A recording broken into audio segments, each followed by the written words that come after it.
Bonjour aux nouveaux et rebonjour à ceux qui sont de retour. Si vous souhaitez supporter la chaîne, vous pouvez souscrire à notre Patreon pour avoir accès au code source des séries et des projets à venir. Vous pouvez aussi rejoindre notre Discord qui est public. Si vous êtes intéressé par les jeux vidéo, vous pouvez souscrire à ma deuxième chaîne. Autrement, like, comment, subscribe pour booster l'algo de la chaîne. Tous les liens sont dans la description. Bon visionnage.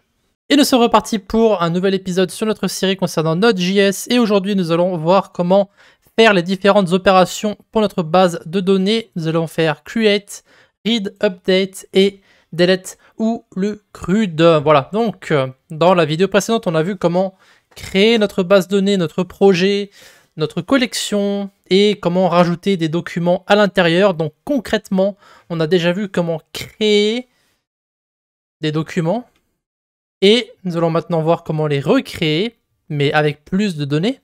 Et ensuite, on verra comment modifier ces différentes données. Alors, ce que je vais faire, c'est que je vais supprimer ces différentes données et on va simplement... on va recommencer, tout simplement. Alors, on va supprimer tout ça. Hop. Est-ce qu'on est dans le bon? On était dans notre test, hein, il me semble que c'était bien ça qu'on avait créé. Hop, delete. Voilà, on a maintenant quelque chose qui est vierge. Donc, nous allons aller ici. Alors, on va pas l'appeler insert stuff. Il y a aussi quelque chose qu'il faut savoir à propos de la création de données et gérer les différentes promises avec async et await. En général, lorsqu'on va utiliser async await, si vous vous souvenez bien, lorsqu'on avait introduit les promises, on avait un deuxième paramètre qui permettait de gérer les erreurs. Ici, on n'en a pas. Donc en fait, avec async await, ce que la plupart des gens vont faire, ils vont utiliser un try catch. Donc ici, à la place de insert stuff, on va faire un try catch. Ça va toujours ressembler à la même chose. On va avoir un try où on va essayer de faire notre code. Et si jamais il y a une erreur, alors on va la catch. Et on va simplement mettre catch E comme erreur. Et ensuite, on va la relancer. Donc on fait trop E, trop error. Voilà, donc ce sera toujours le système de base. Alors vu qu'on va avoir 4 opérations, je vais faire ça plusieurs fois. On va juste le mettre en commentaire pour le moment. Et maintenant, on va faire notre première création de données. Donc ça sera create. Ça sera read. Ensuite, on aura ici, alors, CRUD, update. Et après, ça sera delete. Voilà. Alors, on a déjà vu comment faire une création. Hein. On va l'appeler insert data. Await collection. Alors, je voulais vous montrer comment est-ce qu'on va trouver ces différentes fonctions et comment les utiliser. Ici, sur le module de MongoDB, vous avez accès à une documentation et vous avez accès à l'API aussi. On va ouvrir ces deux liens tout de suite. Ici, vous pouvez voir que vous avez Quick Reference qui va en fait vous donner le code de base pour faire les différentes manipulations. Donc, vous avez trouvé un document, trouvé plusieurs documents, inséré plusieurs documents, plusieurs updates, remplacer un document, supprimer, bulk write, etc., etc. Vous avez vraiment plein de choses. Maintenant, comment est-ce que vous allez trouver ça? Vous allez dans le driver, donc ça va vous lancer ici, vous allez dans l'API, vous allez vous retrouver sur ce site-là, et vous avez plein de classes ici. Vous pouvez voir sur le côté à droite. Nous, ce qui nous intéresse, c'est la classe collection, parce que c'est celle qu'on va utiliser. On utilise les différentes fonctions qui se trouvent sur les collections. Et maintenant, ici, vous avez maintenant des fonctions, et vous avez donc toutes les fonctions qu'on a déjà vues. Donc vous avez insert, qui est ici, insert mini. Vous avez plusieurs façons de l'utiliser. Donc vous avez avec le callback, avec les différentes options, à quoi ressemblent les différentes options, comment les utiliser. Ça, c'est pas nécessaire de le savoir parce que dans la prochaine vidéo, on va parler de Mongoose et la documentation de Mongoose est différente et un poil mieux à mon goût aussi. Tout ce qu'il faut savoir ici, c'est ce qui va être renvoyé et les différents paramètres. Nous, tout ce qu'on veut mettre ici, c'est simplement un array, parce que nous avons un array ici, avec nos différentes données à l'intérieur et ensuite on pourra faire un console log sur tout ça. C'est comme ça que vous trouvez en fait les différentes fonctions et aussi comment les utiliser. Et vous avez aussi ici une quick référence où vous avez un exemple de base pour toutes les différentes manipulations. Vraiment très simple. Hein. Donc ici, .InsertMany. Ensuite, on a un array et on va mettre nos différentes données à l'intérieur. Alors, ce que je vais faire, c'est que je vais copier-coller les différentes données parce que pour commencer, on va gagner du temps. Hein. Voilà, donc on aura 3 personnes. On a Alex, 30 ans, masculin, qui fait du coding. Justine, pareil, 30 ans, féminin, coding. On a Pierre, qui fait son grand retour, pour ceux qui ont vu la vidéo sur MongoDB. Et donc, il est de nouveau masculin et hobby escalade et il a 35 ans. Voilà, on va voir si Pierre va survivre cette vidéo. Donc, maintenant qu'on a fait ça, donc ça on avait déjà vu dans la vidéo précédente, hein, c'est pour ça que je ne fais pas, que je ne vais pas me rallonger dessus. Hein. Donc on fait console.log, donc document inséré, voilà, et après vous mettez donc insert data. Voilà, donc maintenant on va lancer notre application. Voilà, donc on peut voir qu'il y a marqué inserted count 3, ce qui veut dire que les 3 documents ont été insérés et nous avons ici les différentes idées. Donc si nous allons sur notre DB ici, hein, sur notre collection, nous devrions avoir donc Alex, Justine et Pierre qui sont bien présents. Voilà, ça je vais le commenter, ça permettra, enfin ça évitera d'avoir à recréer à chaque fois les différents documents. Alors si vous voulez bien, mon shift ne fonctionnait pas, pour une raison inconnue. Donc on va maintenant passer à read. Alors on va voir comment récupérer les données, comment les lire et comment comment renvoyer le tout sur le terminal, tout simplement.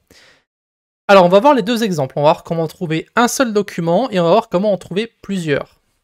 Alors, on pourrait utiliser le quick reference, mais c'est trop facile, hein, évidemment. Donc on va voir comment récupérer ça directement sur l'API en elle-même. Donc vous avez ici find et find one, et vous en avez d'autres ici qui ne sont pas forcément utiles. Utilisez, mais que dans certains cas spécifiques. Donc nous, ce qui nous intéresse, c'est find one. Donc on peut voir à quoi ça ressemble. Donc on a ici donc le troisième, on a le paramètre. Le premier paramètre qui est donc le filtre, si on veut trouver un document vis-à-vis un filtre, avec un filtre, pardon. Donc si on veut chercher par exemple Justine, alors on fait const find data, await, collection. Ici on peut voir que c'est une promise, hein, donc il faut forcément await, autrement les données ne vont pas être récupérées. Donc collection.find one. Et ici donc c'est un filtre. Le filtre, ça va être un objet. Et on va mettre donc name Justine. Voilà. Et donc maintenant, si on fait console.log document trouvé et qu'on met find data, ici, vous allez voir que quand on va relancer, on va avoir donc document trouvé et vous avez donc l'idée, le nom, l'âge, le sexe et le hobby. Parfait. Ça, c'est pour trouver un document. Maintenant, imaginons qu'on veut trouver toutes les personnes qui ont 30 ans, donc moi et Justine. Ok, copier-coller de ça. Je vais le laisser au cas où pour les gens qui récupéraient le code source, qui ont envie de voir comment ça fonctionne. On va l'appeler celui-ci find multiple data. Voilà. Les noms n'ont pas d'importance ici, hein, parce qu'on fait que c'est un peu un bac à sable. Hein, on teste un petit peu. Donc ici, ce ne sera pas find one, mais find. Et je vais mettre donc âge 30. Voilà. Maintenant, comment est-ce qu'on va récupérer les différentes données? Alors ici, si on va sur find, on va voir qu'on va avoir find cursor et ça va renvoyer donc cette fonction find cursor qui est assez bizarre en soi. Si on va voir ce que c'est, on peut voir qu'en fait c'est une promise. Donc ici dans le console.log, on va devoir await la réponse aussi. Donc on va mettre find multiple data et on va le transformer en array parce que de base c'est renvoyé sous la forme d'un objet. Donc ici, hop, node, on peut voir qu'on a bien notre array. Et vous avez donc la possibilité de récupérer soit le premier, soit le deuxième. Donc ici, par exemple, on peut voir qu'on a bien les deux. Mais si je peux récupérer le premier, je pourrais mettre donc 0 ou 1 en fonction de l'index que je veux récupérer. Donc je passe rapidement sur les différentes actions qu'on peut faire avec la base de données, parce que plus tard, quand on va utiliser Mongoose, on va utiliser ces différentes fonctions de manière beaucoup plus difficile. D'accord? Donc je passe rapidement sur comment on l'utilise sur MongoDB, mais en fait avec Mongoose, ça va un petit peu changer. Donc voilà, on aura l'occasion d'en reparler et de refaire le tour sur tout ça. Donc on a vu comment récupérer un document ou plusieurs documents. Maintenant on va voir comment update. Donc pour update, pareil, hein, c'est dans les U, update. Vous avez ici update many pour en update plusieurs, ou update one, et c'est pareil, vous cherchez un filtre, et ensuite, vous renvoyez ce que vous voulez update. Sauf qu'avec update, vous allez devoir utiliser un mot-clé spécifique qui s'appelle set. Alors, on va voir ça juste après. Donc là, on va mettre const update Pierre. Alors, on va mettre à jour Pierre. Pierre n'est plus un homme, c'est une femme maintenant. Donc, update one. On va donc filtrer sur Pierre, parce que c'est lui qu'on cherche. Et ensuite, on va mettre ici une virgule. Et maintenant, il veut qu'on lui dise ce qu'on va changer. Donc on va utiliser le mot-clé set pour indiquer ce qu'on va changer. Et maintenant, on va mettre les nouvelles informations de Pierre. Donc Pierre maintenant ne s'appelle plus Pierre, il s'appelle Pauline. Voilà. Et son sexe est maintenant féminin. Voilà. Pierre a un petit peu changé. Et du coup, maintenant, on va console.log, await, et encore une fois, update Pierre. On va voir ce que tout ça, ça va renvoyer. Ça va renvoyer normalement les informations, donc comme quoi ça a bien été modifié. Alors je vais rafraîchir tout ça. Et on peut voir qu'on a bien acknowledge true, donc il sait que ça existe. Modified count 1 et matched count 1. C'est-à-dire qu'il a trouvé ce qu'on recherchait, ce qu'on voulait modifier, et il l'a bien modifié. Donc maintenant, si on va sur notre base de données, sur notre collection, on peut voir que Pierre s'appelle maintenant Pauline, et il est maintenant féminin. Voilà. Ça, c'était pour Pierre. Maintenant, on va mettre à jour l'âge de tous les utilisateurs. Ça ne sera pas update 1, pareil, hein, on regarde, boum. Update many, on peut voir que ça ressemble plus ou moins à update 1. On a le filtre et ensuite ce qu'on veut update. Donc ici, update many. Alors je vais pas l'appeler update Pierre, je vais l'appeler update age. Et on va chercher toutes les personnes qui ont 30 ans. Tout simplement. Et maintenant, on va set l'âge à 31. On va dire que tout le monde a été incrémenté de 1. Tout le monde avait 30 ans, tout le monde est né en même temps. Et maintenant, on va directement passer à 31 parce que c'est leur anniversaire à tous en même temps. Hop, on lance. On peut voir qu'il y a 2 personnes qui ont été trouvées et que 2 personnes ont été modifiées. Ce qui veut dire que maintenant, si on rafraîchit notre collection, on peut voir que Alex et Justine ont maintenant 31 ans. Voilà. Donc ça, c'est pour update. Encore une fois, hein, lorsque vous savez comment ça fonctionne, lorsque vous savez que vous devez mettre un filtre et ensuite utiliser un mot-clé spécifique et renvoyer une promise ou ce que vous devez mettre, les fonctions basiques ne sont pas compliquées. Voilà. Alors maintenant, on va passer à delete. Et ça va être exactement la même chose. Ici, on va sur notre API. Alors, qu'est-ce que c'est delete? Ah, ok, delete, boom, on regarde delete dans D. Ok, delete many, delete one. Pareil.